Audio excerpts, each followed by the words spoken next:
The harness handle hit the cobblestones before I understood what I was seeing, and a big pale dog was suddenly loose in a crowd of 3,000 strangers with no idea where her whole world had gone.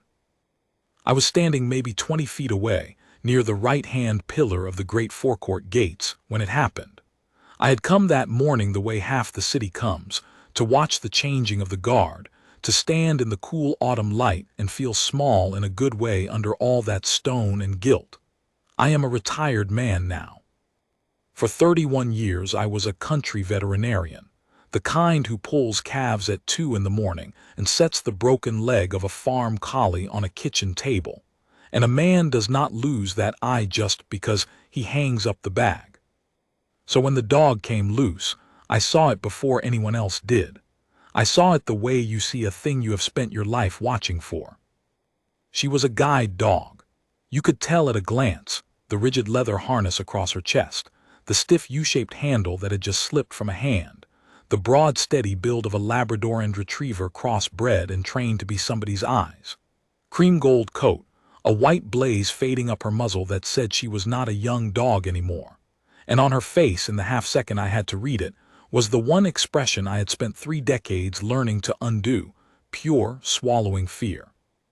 It had happened the way these things always happen, fast, ordinary, nobody's fault. The crowd had surged for the band. A tour group came through the gap between us all at once, 40 people moving as one body, umbrellas and backpacks and a flag on a stick, and they simply flowed between the dog and the woman holding her. I saw the woman's arm go out. I saw her hand close on nothing. And then the river of people closed over the space where her dog had been, and the handle was on the stones, and the dog was on the wrong side of 40 moving strangers, turning in a tight panicked circle, sniffing at trousers and shoes that all smelled wrong. "Bramble," the woman called, not loud. That was the thing that went into me like a needle. She did not scream, because screaming would have told her nothing and frightened the dog further. She called the name the way you call across a quiet house. "Bramble, heel. Bramble, here." And she held very still because she had been taught, the way the dog had been taught, that the lost one finds the one who does not move. But the dog could not find her. 3,000 people, a brass band starting up, the smell of roasted nuts and diesel and wet wool and 10,000 feet. To a frightened dog that is not a forecourt, it is a storm with no edges. Bramble's nose was working, frantic, and her ears were flat, and her tail had gone down and under, and she was beginning to do the thing that breaks a trainer's heart. She was beginning to bolt. I started toward her. I want to be honest about what I am. I am 68. My knees are a daily negotiation, and I had no plan beyond getting a hand on that harness before she ran into the road. But I was 20 feet back and there were 100 people between us, and a loose, frightened animal in a crowd does not wait for an old man to pick his way through. She broke left, away from the woman, away from me, toward the open paved expanse of the forecourt, toward the spiked iron and the gate arch, and beyond it, the avenue where the traffic ran. And that is where she found the guard. He was standing his post at the base of the gate pillar, on the raised stone where the sentry stands, in the full dress of the household, the long red tunic, the brass buttons catching the gray light, the tall black bearskin, the white gloves, the rifle held just so against his shoulder, the chin strap a thin dark line across a face that did not move. He had been there motionless since before I arrived. The crowd flowed around his little island of stone the way water goes around a rock, and he gave it nothing, not a glance, not a flicker. He was the stillest thing in the whole loud square. Bramble ran straight at him. I think now that she ran at him because he was the only thing in that heaving sea of strangers that was not moving. A frightened dog, more than anything, wants a fixed point. It wants the one solid, still thing in a world that has come apart, the way a man overboard wants the one thing in the water that floats.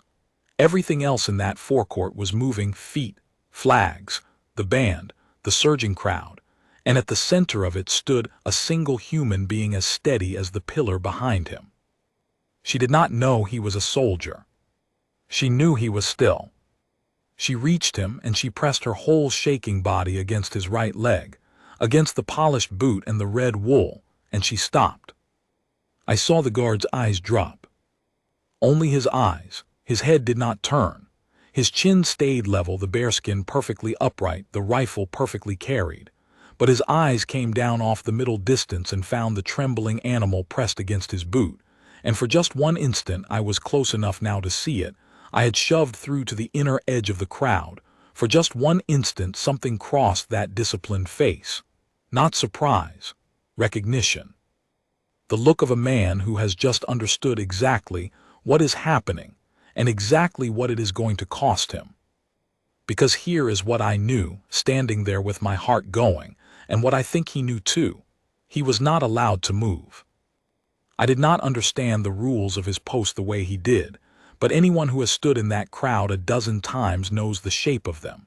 The sentry does not break. The sentry does not speak to the public, does not bend, does not leave his station for a dropped glove or a shouted question or a child's wave. The whole meaning of him is that he holds. 3,000 people had come precisely to see a man who would not move. And now the one thing in the world that needed him to move, a terrified blind woman's dog, pressed against his leg and shaking, had come to rest at his feet, and every law of his uniform said he must stand there and let it happen. For a moment he did exactly that. He stood. The dog shook against his boot, and 40 feet back, lost in the crowd, a woman in a long gray coat held perfectly still with her empty hand half raised, listening with her whole body for a sound that would not come, because a frightened dog presses close and goes silent, and silence was the one thing that could not lead her home. I was maybe 10 feet away now. I could see the woman past the guard's shoulder. She was perhaps 40, with the upright, careful stillness of someone who has learned that stillness is safer than reaching, and her face was turned slightly up and to the side in that way of a person navigating entirely by sound. "Bramble," she said again, and now I heard the crack in it, the thing she was holding down. "Bramble, speak. Speak, girl." She was asking the dog to bark so she could follow the sound, and the dog, pressed to the guard's boot, too frightened to do anything but tremble, did not bark. So we had arrived, all three of us, at the exact knot of it. A blind woman who could not find her dog because her dog had gone silent with fear. A dog who had found the one still point in the storm and would not leave it. And a soldier who, by every rule he had ever been given, was forbidden to be the thing that brought them back together. I opened my mouth to call out, to tell the woman where her dog was, to be the voice that bridged the gap. And the guard, without turning his head, without moving anything but 2 fingers of his white-gloved left hand down at his side, made a small flat gesture that stopped me cold. "Wait." It was not a command I heard. It was one I saw. 2 gloved fingers pressed flat and still against the seam of his trousers, angled a 1/4 inch toward me. "Wait, hold, not yet." And then, so slight I would have missed it if I had not spent my life reading the small signals of creatures who cannot speak. His eyes flicked once, down to the dog, then up and to his left, toward the high stone archway where a second figure stood in the shadow of the gate. He was not going to break his post. He was going to do something much harder. He was going to bring that dog and that woman back together without lifting his boot from the stone. And he had just told me, in the only language a sentry is allowed, that I was now part of how he was going to do it. I have thought a great deal since about why he did not simply step down. A man would forgive him for it. The crowd would have loved him for it. A guardsman kneeling to a frightened dog is the kind of thing that travels around the world by nightfall. But I have come to understand that he held for a better reason than the rules. A guide dog in distress does not need a man to come at her. It needs a fixed point to come to. The instant he moved, he stopped being the one still thing in the storm and became one more lurching shape in a world of lurching shapes, and a dog already on the edge of bolting might have bolted then, out under the arch and into the road. By holding, he kept the one thing that had stopped her running. His stillness was not the obstacle to the rescue. His stillness was the rescue. He had understood that in the half-second his eyes came down, and it had taken me, the veterinarian, 3 full breaths longer to see it. So I waited as he had told me to, and I watched him work. His first move was so small I doubt 1 person in 1,000 saw it. The white-gloved fingers of his left hand, the hand away from the rifle, opened a fraction at his side, and then, very slowly, lowered. Not a pat. He did not touch her.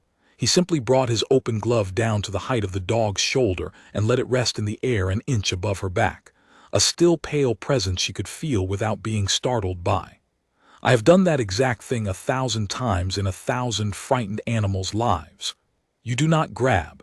You become a thing that is near and calm and not going anywhere, and you let the animal's own nerves come down to meet you.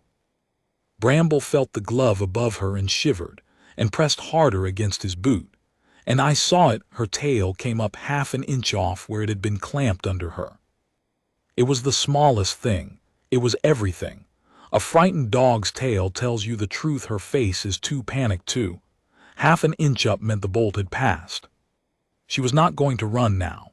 She had decided, in the way a dog decides, that this still red tower was safe, and she was going to stay pressed to it until the world made sense again. The guard's eyes flicked to me a second time, down to the dog, up to me, and then, deliberately off to my right, toward the woman in the gray coat. Go to her, the look said, be her eyes. I went. I'm not a fast man anymore, but I can be a careful one, and I worked sideways through the press of people with my hands up and my voice low, and I came to the woman from the front so my voice would reach her before my body did. Ma'am, I said, my name is Walter. I'm a stranger, but I can see your dog. She's safe. She's about 30 feet from you, and she has not run. Do you understand me? She has not run. I watched a year come off the woman's face. Her name, she told me later, was Marion. Her chin came down and her shoulders dropped, and for a second she could not speak at all. She just put one hand flat against her own breastbone and breathed. Then, where? Tell me exactly. Don't touch me, just tell me. I'll come to her. She's trained to wait. She'll wait if she hasn't bolted. She hasn't bolted, I said. I promise you that, but I have to tell you where she's gone, and you're not going to believe it. I looked back at the gate. She's gone to the sentry, the guardsman on the post by the right pillar. She ran to him because he was the only thing not moving, and she's pressed against his leg, and ma'am, he's looking after her. He won't leave his post, but he's looking after her. He's holding still, so she'll hold still. Marion turned her face toward the gate she could not see, and something moved across it that I have no good word for. She does that, she whispered, when she's frightened. She goes to the stillest thing she can find. I taught her that. If we're ever separated, find the thing that isn't moving and stay there, and I'll come. Her voice broke on the last of it. I taught her that, and I never once thought it would be a soldier. Here is where it could have gone wrong, and where I saw the second thing the guard understood. Marion started forward, straight toward the gate, toward the sound of my description, fast, her cane swinging, and a blind woman moving fast through a crowd she cannot see is a danger to herself. People were not watching their feet. The cane caught a child's ankle, then a camera bag. She stumbled, caught herself, kept on, because every fiber of her was pointed at the dog she had lost. And if she came at Bramble out of the moving crowd, fast and frightened and calling, she might frighten the dog right off the boot she had finally stopped running from. The guard saw it too. I do not know how. His eyes were forward again, the picture of a man seeing nothing, but the white glove at his side moved, 2 fingers spreading flat and pressing down toward the stone. Slow her down. And then I understood that he had not recruited 1 stranger. He had recruited 2. Because as Marion pushed forward, a young woman in a steward's dark coat stepped out from the shadow of the arch.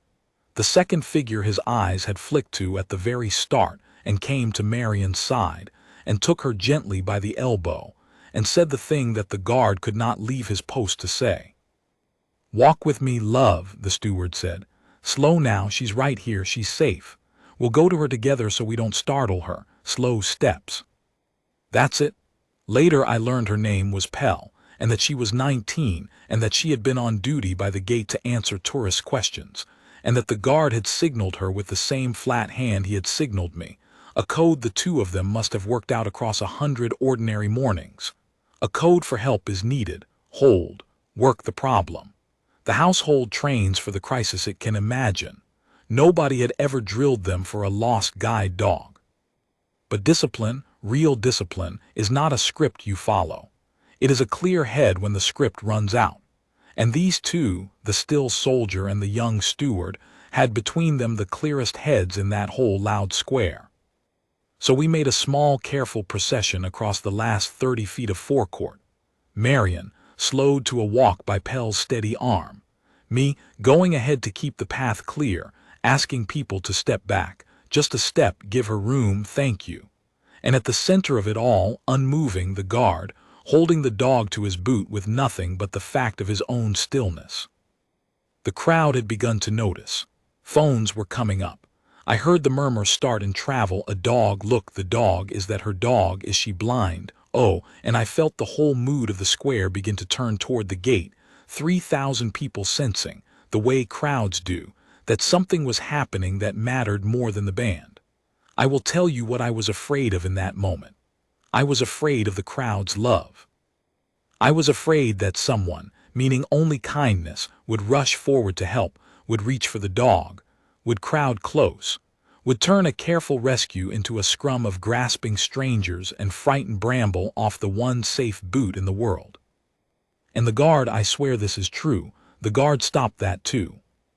He did not say a word, but as the first well-meaning man broke from the crowd and started toward the dog with his arms out and his phone up, the guardsman's rifle came up. Not far, not at anyone. It was the smallest, most precise movement, the ceremonial bring-up of the rifle to the carry, the motion that says the sentry is about to act, the motion the whole crowd has been half waiting to see all morning. And it stopped the man dead, because a guardsman bringing his rifle up is a thing you do not walk into. The whole front rank of the crowd took an instinctive step back. The space around the dog opened instead of closing, and in the cleared quiet that the rifle had made, Marion took the last few steps to her dog. She did not lunge. Pell had slowed her and her own training took the rest. 2 feet from the gate she stopped and went down, not a stumble, a deliberate folding to her knees on the cold stone, and she put out her hand, palm up low, and she said in a voice that had stopped shaking, "Bramble. Here, girl, I've got you, I'm here." And the dog came off the boot. It was not a leap. It was the careful, almost shy, side-pressed approach of a frightened animal who has decided to trust again. Bramble came off the guard's leg and crossed the 2 feet of stone and pushed her broad head straight into Marion's chest, and Marion folded both arms around her and pressed her face into the cream gold fur, and the dog's tail, which had been clamped and then half up, began at last slowly to wag. I have seen a great many reunions in my life. A vet sees them, the dog who was lost 3 days and walks back up the lane, the cat shut in the wrong shed for a week. They never stopped working on me. But I had never seen one in the middle of 3,000 silent people, with a brass band that had somehow, somewhere in the last minute, stopped playing, with a blind woman on her knees on the stones of the great forecourt, and a guardsman standing over them both, perfectly still, eyes forward, having done the whole thing without once breaking the post he was sworn to hold. Marion was talking into the fur low just for the dog. There now, you found the still thing, didn't you? Good girl, you found the still thing and you stayed. Clever girl, clever, clever girl." And then she lifted her face and turned it up toward where she knew the guard must be, and she said to him, "Thank you." He did not answer, he could not. A sentry does not speak to the public, and even now, even here, he held that line. But I was watching his face, I had not stopped watching his face, and when she said thank you, his eyes came down off the middle distance one more time down to the woman and the dog at his feet, and he gave them very slightly, a thing that was not a smile because his face was not allowed to smile, but that lived in the same country as one. A softening, a half-second of the man inside the soldier looking out. Then his eyes went forward again and his face closed, and he was a statue once more. But the rescue was not finished, and he knew it before I did. Because Marion could not simply stand up and walk away. She was on her knees in the dead center of the forecourt, blind in a crowd of thousands, and her dog, the dog who was her eyes, the dog who told her where the curb was and where the door was, and where the open road waited to kill her. That dog was still trembling. I could see it from where I stood. Bramble had her person back and her tail was going, but her flanks were heaving and her eyes were still too wide, and she was not, in the only sense that mattered, working again. A guide dog who is still frightened is not a guide. She is a frightened animal on a handle, and a blind woman cannot cross a packed forecourt and find the gate and find the street and find her way home behind a dog who is shaking too hard to do her job. The fear was still in the dog. The reunion had not cured it. And until it was gone, Marion was as stranded as she had been the moment the handle hit the stones, more so. Because now she was on her knees in the open with the whole world watching, which is its own kind of lost. I knelt down across from her, careful, slow, keeping my voice the same flat calm I have used on 1,000 frightened animals. Marion, I'm Walter, the man who came to you. I'm here in front of you now. May I tell you what I'm seeing? I waited until she nodded. She's got her wind up still, heart going hard, flanks moving fast. She's not hurt, I'd stake 30 years on it. She's not hurt anywhere, but she had a real fright and it hasn't drained out of her yet. You know her better than anyone alive. Tell me what she needs. Time, Marion said at once, not lifting her face from the fur. She needs a minute of nothing happening. When she spooks, the worst thing you can do is hurry her. People always want to make it better fast, and that's the one thing that makes it worse. A small broken laugh came out of her. She's the steadiest dog I've ever had. 8 years and she's never once put me wrong. A taxi mounted the curb at us last spring and she put her whole body across my legs and took the mirror on her own shoulder rather than let it touch me. She doesn't frighten. So when she does, Marion pressed her face down again. When she does, it's bad and it takes her a while. I understood then what we were really waiting on, and why the guard had not let any of us hurry it. A dog like that, a dog who had spent 8 years swallowing her own fear, so that the woman behind her could walk safe through a world she could not see. That dog had just had the one thing happen that all her training was built to prevent. She had lost her person. For the length of a few terrible minutes she had been alone in the storm with the bottom gone out of the world, and the only thing she had been able to do was the thing her person taught her: find the still point and hold. She had done it. She had done her job even in her terror, but the cost of that was sitting in her now, in the heaving flanks and the too wide eyes, and it would not be talked out or pulled out. It would have to be steadied out. And the steadiest thing in that whole forecourt was the man she was no longer pressed against, because she had gone to her person, which was right, which was as it should be. And yet her person, kneeling and blind and frightened herself, did not have a steadiness to spare just then. The guard did. This is the part that the phones did not understand, the part that would not have shown up in the clip that I am sure went around the world by that evening. The clip would show the dog running to the guard, and the woman reaching her dog, and everyone would call it a happy ending and wipe their eyes and scroll on. But it was not the ending. The frightened dog was the ending, and the frightened dog was still frightened. And the man who saw that, the only man in 3,000 who saw that, was the one who was not allowed to move. He moved anyway, a little. The way he had been moving all along within the law, inside the iron, finding the quarter-inch of freedom the post allowed. His left glove came down again.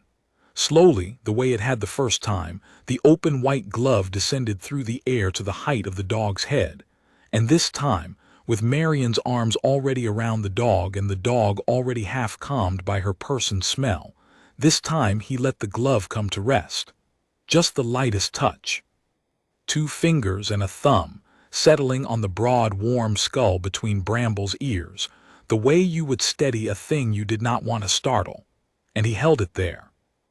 I do not know how to make you feel what that was if you have not spent your life with frightened animals. A dog under stress will sometimes lock onto one calm pressure, one steady hand that does not grab, does not pull, just rests, and use it to climb down out of the panic. The trainers call it grounding. I have done it with a glove of my own at 3 in the morning in a freezing barn. And this guardsman, this ceremonial soldier who had surely never been taught one word of it, did it by instinct, with the white glove of his dress uniform, in front of 3,000 people, without turning his head or bending his neck or breaking the line of his perfect stillness. He simply laid his hand on the frightened dog's head, and he held still, and he let her borrow his calm. And Bramble's breathing came down. I watched it happen. The heaving flanks slowed. The two wide eyes blinked and blinked again and softened.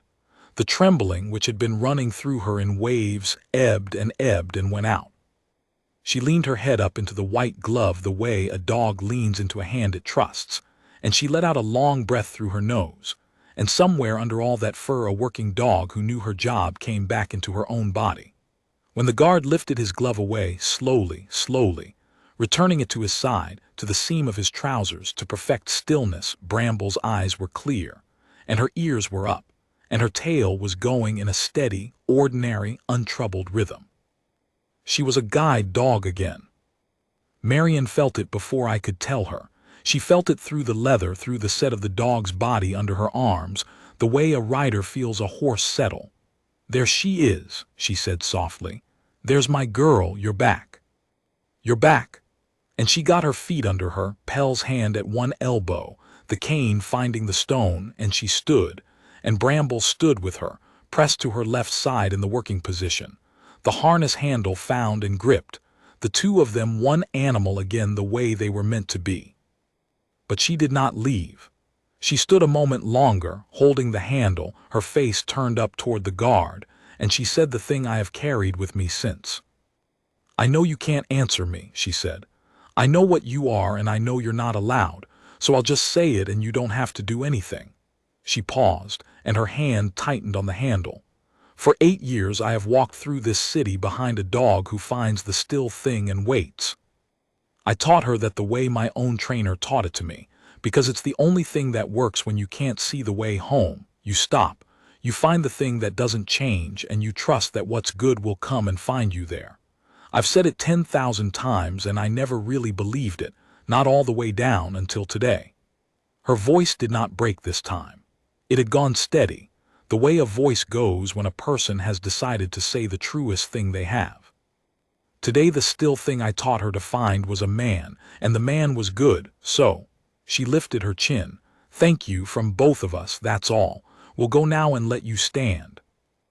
And she turned with her dog to find the long way out through the crowd. She would not have found it easily. The forecourt was vast and packed, and she had come in disoriented and frightened, and the gate to the street was 100 yards back across a sea of strangers. This is the last thing the guard did, and it was the cleverest, and almost no one saw it. He could not guide her. He could not step down and walk her to the gate, could not call out a direction, could not lift a hand to point. But he could do the one thing his whole post was built around.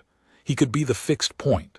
And he had a second fixed point at his command, the young steward, Pell, still standing at Marian's elbow. His eyes flicked to Pell, down to the gate, the real one, the way out to the street, then back to Pell and held. "Take her home." Pell understood. "I'll walk you out, love," she said to Marian, easy, like it was nothing, like it was her job, and perhaps by then it was. "I'm going that way myself. Mind the step here. There's a clear path if we go left." And she walked them out, the steward and the blind woman and the guide dog, a slow, careful line through a crowd that, I saw it happen, parted for them. 3,000 people who had come to see a soldier hold still, stepping back of their own accord to let a woman and her dog go home. Some of them were crying, a lot of them were filming. But they made the path, and they made it quiet, and at the head of that path, never moving, the guardsman stood his post and watched the woman he had saved walk away from him without ever once having been allowed to touch her shoulder or speak her name. At the gate, Marian stopped. She could not see him, but she knew the geometry of where he was, and she turned back toward him one last time, and she raised her free hand, not a wave exactly. More like the gesture you make to something you are leaving and do not expect to see again, the open hand held up and still. And the dog, Bramble, turned her head back too, the way a dog will, and looked across all that distance at the red still tower that had held her when her world came apart. Then they went out through the arch into the ordinary street, and were gone. I stayed. I'm not sure why. The crowd thinned, the band took up again, the great machine of the morning rolled on as if nothing had happened, as if a small miracle of stillness had not just been worked in its midst. The guard stood his post. In a little while the watch changed, the slow stamping ceremony of it, the new sentry brought up, the old one marched off, and as he turned to go, marched off stiff and perfect under the bearskin. His eyes passed across me for just a moment. I did the only thing I could think to do. I am an old country vet. I am not a military man. I do not know the proper forms. But I put my hand flat over my own heart, and I held it there, and I gave him the smallest bow my stiff back would allow. His step did not break. His eyes did not linger. But as he passed, the two fingers of his white-gloved left hand, the hand away from the rifle, pressed once flat against the seam of his trousers, the same small private signal he had given me at the very start. Wait, hold, I see you. And then he was gone through the inner gate, and the post behind him was just stone again, and a new still man stood on it who had not seen any of what I had seen. I have told this story 100 times since, and people always want it to be about the dog or about the blind woman, and it is about them, I suppose. But every time I tell it, I find myself trying to explain the thing that the clips never caught, the thing I understood only because I had spent my life with frightened creatures who could not speak. We think a guard is strong because he can act, because under that red tunic is a trained soldier who could move and strike and end a threat. And he is. But that morning I learned that his deepest strength was the opposite of action. It was the discipline to be still when every soft thing in him, every human thing, was screaming at him to bend down and gather up a frightened animal in his arms. A lesser man would have moved and been loved for it, and frightened the dog into the road. This man held. He found the quarter-inch of mercy the rules left him, a lowered glove, a flicked eye, a rifle brought up to clear a path, a steward sent to walk a woman home, and he worked the whole rescue through that narrow gap without ever once leaving the post he was sworn to keep. Marion taught her dog to find the still thing and wait, because the still thing is the only thing you can trust when you cannot see the way home. I have thought about that every day since. There is a great deal in this loud, lurching world that moves and grabs and means you no good. And then, here and there, if you are lucky, there is one thing that simply holds steady and patient and good, and waits for what is lost to come and press against it and be safe. She found one, that frightened dog, in the worst moment of her small life. So did the woman behind her. And so, I think, did I, an old man who came to watch a soldier stand still, and went home having watched him save 2 lives without taking a single step, and learned, far too late in my life to be of much use to me, what stillness is really for. He never moved. That was the whole of it. He never moved, and because he never moved, the lost one found her way home.